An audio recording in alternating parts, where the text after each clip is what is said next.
펌웨어 업계 3개월 차 신입이고요. 최근 제가 상사에게 지적받은 것은 시키는 일만 수동적으로 한다. 너무 안일하게 가만히 있는 것 같다. 와 같은 적극성이 떨어진다는 내용이었습니다. 신입사원이 시키는 일만 수동적으로 하지 않고 적극적으로 무언가 나서서 하는 것을 바라는 것은 상사의 바람을 정확히 이해했습니다. 하지만 일개의 사회 초년생이라 그런지 좀 더 진취적으로 적극적으로 시키는 것뿐만 아니라 플러스 알파를 추구하는 그 방법을 모르겠습니다. 상사들이 어떤 업무를 처리하고 있는지 곁에서 지켜보고 지금 무슨 일을 하는지 감시 카메라처럼 지켜보면서 물어보고 하는 걸 원하는 걸까요? 절대 아니죠.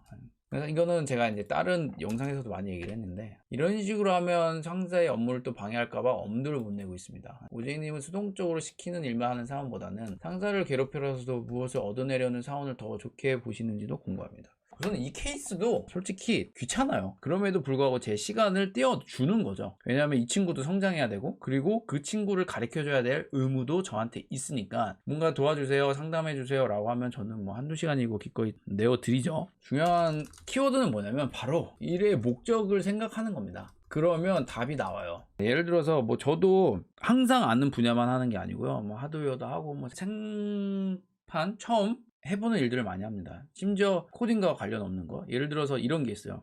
저한테 뭐 출고 처리를 해라 그래서 뭐 어카운트를 등록을 하래요. 그게 제 일이 아니죠. 근데 그럼에도 불구하고 제가 합니다. 왜냐면 이 회사의 어떤 상황을 봤을 때 이걸 할 사람이 없고, 그리고 이런 일이 있으니까 이거를 출고 처리를 잘 해야 우리가 물건도 안 잃어버리고 잘 되겠다. 근데 이걸 할 사람이 나밖에 없구나. 짬 맞은 건 맞지만 그래도 해야겠다라는 생각을 하고 제가 일을 합니다.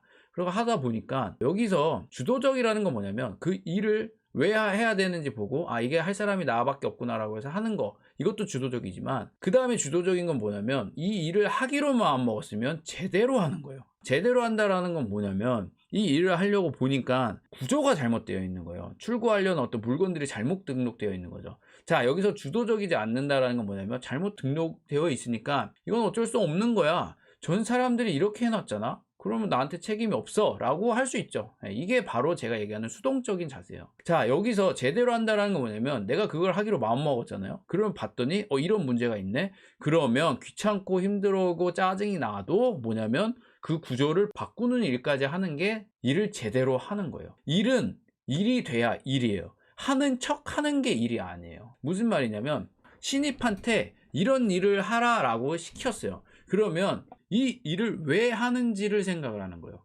왜 이거를 내가 만들고 있고 내가 이걸 왜 하는지를 생각하는 거죠. 그러면 여기서 신입 때는 부족한 게 하나 있어요. 뭐냐면 생각을 할 수 있죠. 저희 직원들도 생각하는 걸 굉장히 많이 해요. 그래서 자기 의견을 말할 수 있게끔 제가 굉장히 많이 요구를 합니다. 훈련을 시키고. 근데 여기서 선임이 해줘야 될 중요한 역할은 뭐냐면 신입들이 와서 나 이런 의견이에요 라고 얘기를 할 때 그거를 걸러주는 거예요. 여기서 해야 될 역할은 뭐냐면 주도적으로 생각을 하고 이거에 대한 정답, 목적들을 파악하고 어떤 솔루션을 내는 것까지가 이 질문하신 분의 역할이기도 해요. 하지만 그 다음에 더 중요한 게 있어요. 뭐냐면 바로 내가 생각한 거를 검증받는 일도 해야 된다 라는 거예요.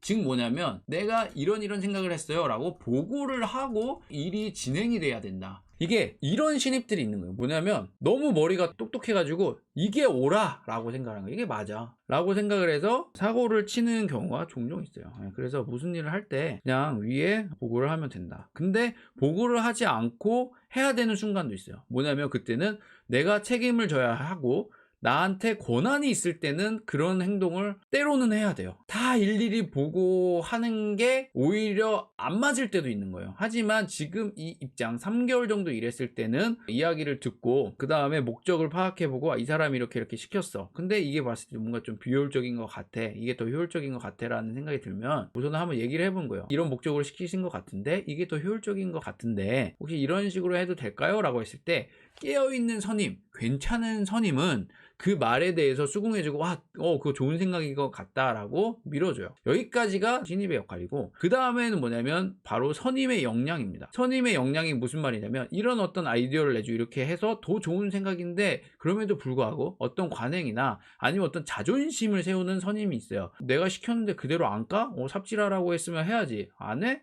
이게 왜 시키는 대로 안 해? 라고 생각하는 위의 사람도 당연히 있죠. 그런 경우에는 별 수 없어요. 그냥 그 말을 뭐 한두 번 얘기해 보는 거 있지만 뭐 부닥치고 그렇게 뭐 고집 피운다면 사람의 말을 듣는 게 회사의 평화에 일단 나요. 다만 정말로 타협할 수 없는 순간들도 있기는 있어요. 왜냐하면 이렇게 되면은 정말로 제품이 이상해지거나 망할 수밖에 없는 그런 게 있고 개고생할 게 보이는 게 있거든요. 옛날에는 저는 뭐 좋은 게 좋은 거지 하면서 그냥 그래? 그러면 그렇게 하고 듣지. 그리고 어떤 반반일 경우도 있고 내가 생각하는 게 좋다라고 생각하는 게 60이고 저 사람 방식이 한 40이야. 그럼 뭐 한 20 정도 뭐 그 정도로 큰일 나지 않으니까 하고 타협은 할 수 있어요. 근데 정말로 한 90대 10으로 내가 맞는다. 이건 진짜 나가면은 큰일 난다라는 순간이 있어요. 예상이 되는. 그러면 그때는 고집을 펴야 돼요. 그게 맞더라고요. 결국에. 아니면 납득을 받아야 돼요. 제가 이걸 안 했어요. 하도 대표님이 자기가 맞다 하고 우겨서 이거 분명히 고생할 것 같은데 알겠어요 뭐 간단하다고 하니까 하고 내보냈죠. 그것 때문에 진짜 개고생을 했어요. 개고생도 그냥 생고생을 한 게 아니에요. 그때 제가 느꼈어요. 정말 아닌 건 아닌 거예요. 얘기를 해야 돼요. 그래서 되게 중요한 게 제가 이제 얘기를 하잖아요. 신입의 어떤 역할, 선임의 역할. 그러니까 제가 항상 이 얘기를 같이 세트로 묶어서 얘기하는 이유가 있어요. 왜냐면 여러분들은 항상 신입으로 있지 않습니다. 여러분들도 금세 선임이 돼요. 그래서 항상 선임을 보거나 뭔가 이렇게 했을 때 잘못된 케이스가 있으면 그거를 보고 욕만 하는 게 아니라 나도 저럴 수 있다 라는 거를 생각을 하시고 왜 저게 나쁜지 생각을 해보시고 나중에 안 그래야 돼요. 그래야 세상이 변합니다. 남들이 짜증낸다고 화낸다고 그거 다 받아내고 내가 그 위치에 섰을 때 그대로 행동하면 그냥 그렇게 되는 거예요. 그래서 누구도 애 안 날 때 낳아야 돼요.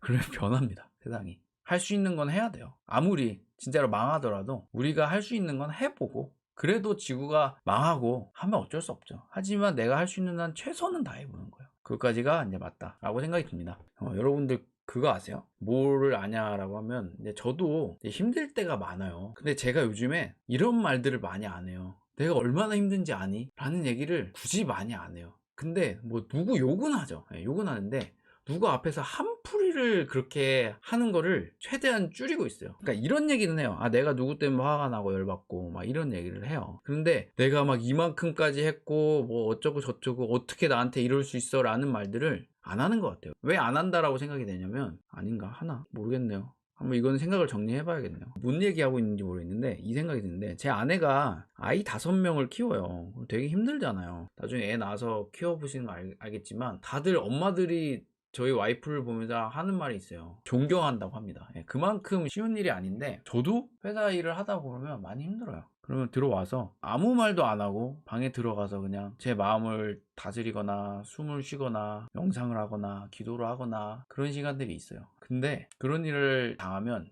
힘든 게 있지만 또 한편으로 또 기쁘기도 해요. 뭐냐면 부부가 아내는 육아를 돕고 육아를 하고 이렇게 힘든 짐을 지고 저는 어떤 수익을 벌어오고 그래서 사회생활 하면서 이런 어떤 짐을 지잖아요.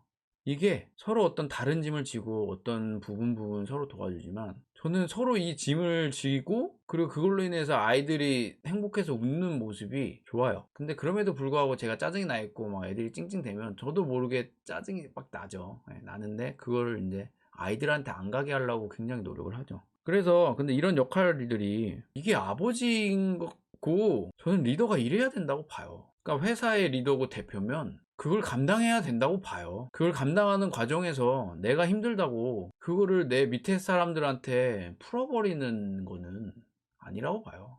그걸 버텨야죠. 저는 그렇게 생각을 해요. 이 얘기를 하려고 그랬구나. 그래서 힘들잖아요.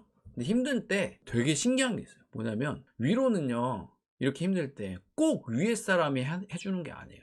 내가 막 힘들거나 막 이럴 때 그 조그만한 아들이 와서 안아주고 아빠 사랑해요 해도 위로가 돼요. 그리고 뭐 이제 저희 직원한테도 뭐 가끔 전화가 와요. 뭐 요즘에 힘드시죠? 막 이러면서. 그러면 그런 게 위로가 돼요. 막상 뭘 해주는 게 없어도 위로가 되더라고요. 그래서 어떤 결론을 내리면 우리 모두 내 자신이 빌런이 되지 맙시다. 어느 집단에서든.